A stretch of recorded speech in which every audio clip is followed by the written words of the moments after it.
Meus queridos, estamos diante de um texto bíblico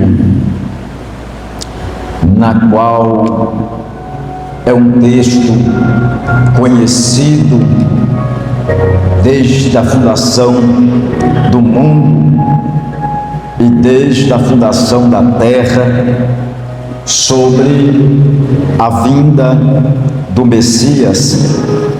E é interessante, falando a respeito do livro de Mateus, no capítulo 24, no versículo 36 adiante, o evangelista Mateus estava descrevendo a respeito da vinda de Jesus Cristo sobre a terra. E é bem verdade que todas as passagens bíblicas, principalmente no Novo Testamento, muitos mensageiros falam a respeito da volta de Deus. Mas há uma pergunta fundamental, que desde que nós temos consciência em Cristo Jesus, nós soubemos e ouvimos muitas pessoas falar a respeito da volta de Cristo. Mas por que, evangelista Oswaldo, até hoje Cristo não voltou? Tem algumas pessoas que têm 10 anos de idade e já ouviu várias vezes que Jesus Cristo vai voltar e até hoje não voltou. Tem pessoas que têm 20 anos de cristão ouvindo que Jesus vai voltar, mas até hoje não voltou. Existem pessoas com 30 anos, 40 anos, 50 anos de ministério, ouviu seus avós falando a respeito de Jesus, mas até hoje não voltou. E às vezes nós paramos numa conclusão pensando quando que Jesus vai voltar. E esta pergunta é uma pergunta importante, porque estamos atravessando os momentos mais difíceis da terra. Se nós olhar politicamente, a igreja, acredito que vai atravessar, principalmente neste ano de 2026, um caminho que talvez vai apertar ainda mais. E é bem verdade que a Escritura diz que nos finais dos tempos o amor de muitos esfriaria. Então isto nós vemos nos dias de hoje. Para você ter uma noção a respeito disso, quem tem irmãos percebe que quando Deus leva a matriarca, a mãe ou até mesmo o pai, é natural na consequência os irmãos se afastar. Isto aconteceu comigo e eu acredito que já aconteceu com os senhores também. Isto se cumpre uma das profecias que o próprio Deus deixou sobre a terra, que o amor de muito esfriaria. Deus estava nos ensinando que também devemos entender e compreender e estender as mãos para o teu próximo. Então, da maior maneira que nós continuamos pensando só em si próprio, aí é um erro, porque se Deus deixou esse mandamento, amar a Deus sobre todas as coisas e o teu próximo como a ti mesmo, então dá-nos saber que a salvação de Cristo não é simplesmente um dom que Deus me entregou. Dom não salva ninguém. Se o evangelista Oswaldo prega, a palavra que o evangelista prega pode salvar quem está me ouvindo, mas não salva quem está pregando. Ou seja, o louvor que você louva pode salvar quem está te ouvindo, mas não salva quem é o adorador. Então nós precisamos entender quando que Deus vai vir sobre nós. Um fator muito importante que nós sabemos é sobre a vida pessoal, ou seja, Todos nós já atravessou um momento que Deus permitiu que levasse alguém. Às vezes pode ser seu pai, sua mãe, seus irmãos, os seus amigos, mas até hoje, cadê o Deus da Bíblia? Cadê o Deus que os pastores diz? Cadê os Deus que os pregadores diz que vai vir? Quando que ele vai vir? É isso nesta tarde que Deus colocou no meu coração a respeito sobre a vinda de Cristo. E a vinda de Cristo não é um texto para deixar você com medo, não é um texto para deixar você tenebroso, não. Esse texto é um texto de alertamento e é um texto de esperança. Talvez você chegou aqui na casa do Senhor com aqueles problemas lá dentro da tua casa, com aqueles problemas lá na tua faculdade, com aqueles problemas lá na tua família, com aqueles problemas que você está enfrentando, com aqueles problemas que às vezes você chega dentro da tua casa, dentro do teu quarto, e às vezes parece que o seu corpo físico quer se rasgar no meio, que às vezes parece que a sua mente quer explodir. Por quê? Porque você já não está aguentando mais, porque você já está sofrendo muito, porque você já não tem esperança. E esta palavra de Deus para mim e para você é uma palavra de esperança. Eu não entendi nada, pregador. Eu vim te dizer uma palavra de Deus.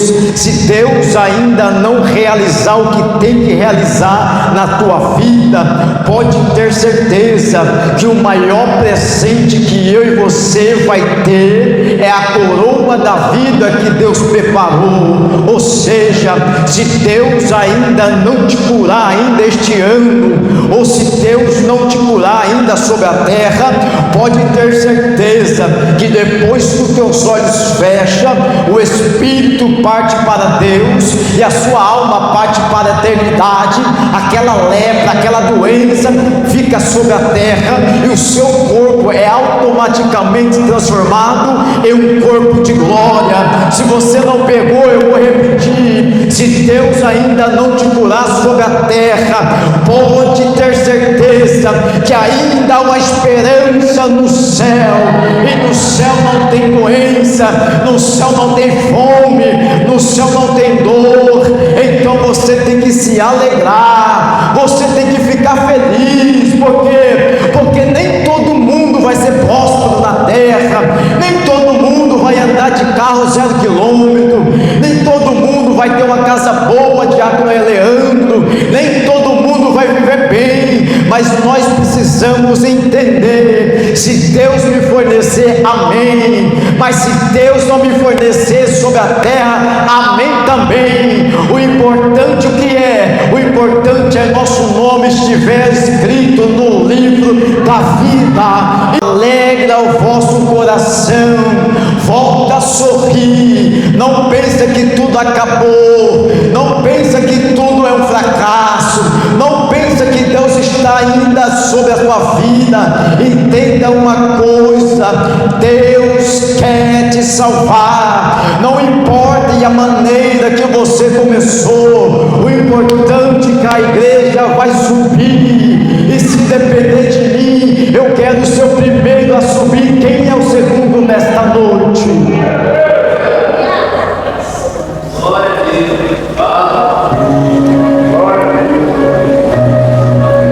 Em Gênesis capítulo 6, Deus levanta um homem, e dentro deste homem Deus faz um marco na sua história.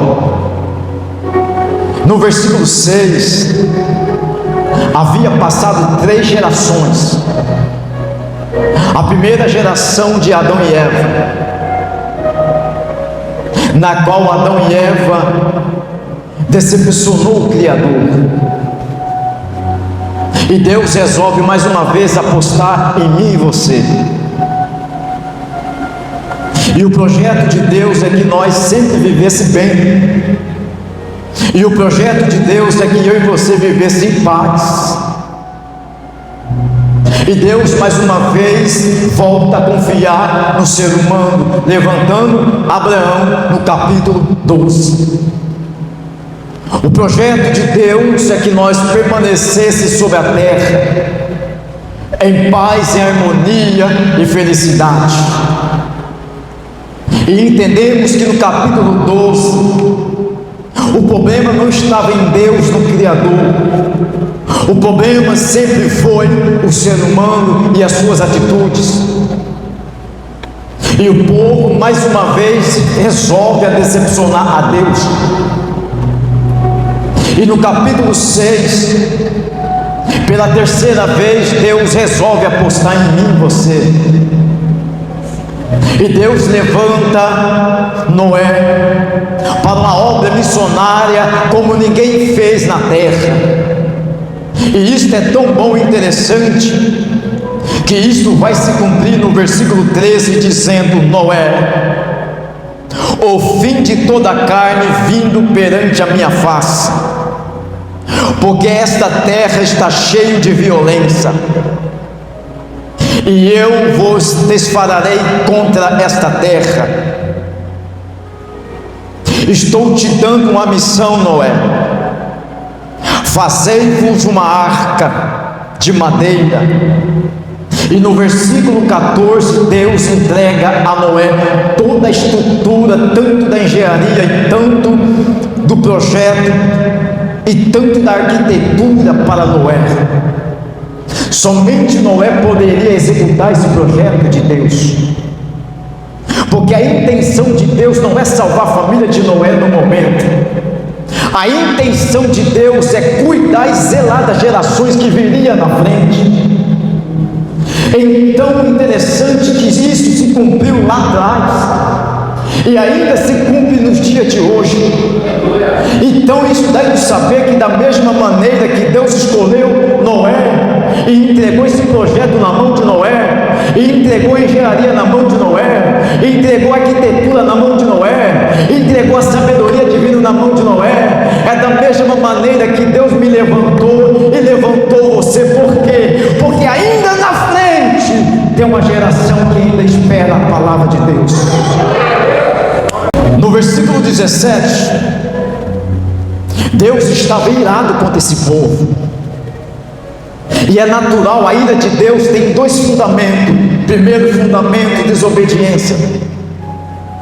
Segundo fundamento, adorar outros deuses. Dois fundamentos que Deus irava-se. Era ver aquele que Ele criou, aquele que Ele colocou sobre a terra, saindo do trilho desobediente da Tua palavra. E outro fator, adorando outros deuses. Era esse povo que estava vivendo desta forma, desta maneira. E Deus levanta Noé para alertar este povo. Se este povo não retroceder, não voltar no primeiro amor, não reconciliar, não voltar para Cristo, Deus iria lançar o dilúvio. E a Bíblia diz que o processo durou 120 anos. E dá-nos saber que enquanto Noé estava construindo a arca, alguns curiosos, alguns críticos, com certeza olhavam para Noé e diziam: Noé, você é louco, Noé. Só porque você ouviu a voz de alguém e você está disponível, disposto a largar o seu trabalho natural, largar o seu tempo, largar sua família, largar tudo simplesmente por uma voz, Noé. Então, se isso aconteceu com Noé, vai acontecer com você, vai acontecer comigo, porque os críticos de plantão estão sempre do nosso lado. Pregador, não entendi, pode repetir? Sim, os críticos da sua chamada sempre estarão do seu lado. Mas por que Deus permite essas certas pessoas estar do nosso lado, frequentando, estando do nosso lado? Sabe por quê? Porque Deus sabe o teu coração. Se Deus colocar um caminho simplesmente de amor, simplesmente de doce, Deus Deus conhece os nossos corações. Deus sabe que nós vai chegar um momento, vai querer ficar de braços cruzados. Deus sabe que vai chegar um momento, nós só queremos ficar no ar-condicionado dentro do quarto, não querendo fazer nada. Aí Deus levanta ímpio, aí Deus levanta pessoas para te criticar. Mas entenda uma coisa: nem tudo que é ruim é mal para a sua vida. Tem coisa que Deus permite de ruim, era para alertar nós, arrancar a cegueira dos nossos olhos e entender que sem Deus nós não somos nada, que nós só pregamos porque a presença de Deus ainda é sobre a nossa vida, nós só louvamos porque a presença de Deus é sobre a nossa vida. Através da nossa mão nós curamos, não é porque estendemos, não, é porque Deus ainda é o Deus da nossa vida. No versículo 18, além de Deus chamar Noé, Deus faz uma aliança com esse homem, e essa aliança que Deus faz não se quebra. Essa aliança que Deus faz não se quebra, independente de como você começou, ou talvez você está no estágio terminado da sua vida. Você tem que se alegrar e você tem que entender que a aliança que Deus fez contigo não se quebra. Se Deus chamou para louvar, louva. Se Deus chamou para pregar, prega. Se Deus te chamou para evangelizar, vai. Se Deus te chamou, independente dos seus dons, entenda uma coisa: você é precioso, você é especial para Deus. Tem uma geração que ainda vai ter que ser alcançada através de você. Tem uma geração na frente que ainda vai ver o que você fez no passado, dependente do momento que você esteja vivendo. Se Deus deixar você viver simplesmente daqui 5 anos, esses 5 anos que você está fazendo na obra de Deus vai gerar fruto e pessoas serão impactadas lá na frente.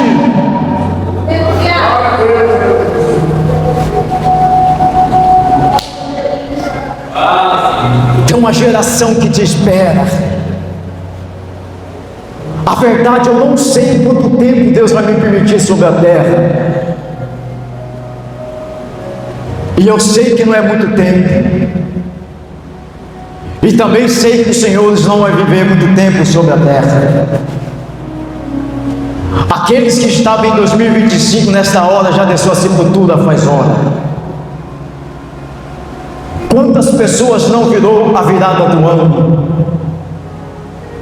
Quantas pessoas desceram a sepultura sem Cristo e com Deus?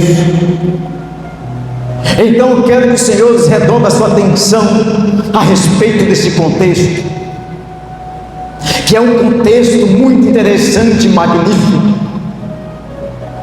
e é uma história, não é para te dar medo, mas mais uma vez eu volto a te dizer, é um texto para te dar esperança. Porque às vezes você olha para o seu vizinho e diz: o vizinho está bem, mas nem toda a prosperidade é o que Deus decretou, nem toda a prosperidade tem o aval de Deus, e isto é uma ilusão. Porque às vezes você olha para o seu vizinho e diz: o vizinho está bem, todo ano viaja, olha a casa dele, olha o veículo que ele tem. Mas nós temos que ter esperança é no céu. Nós temos que ter esperança é no céu. É o que mais importa sobre essa vida, é o céu.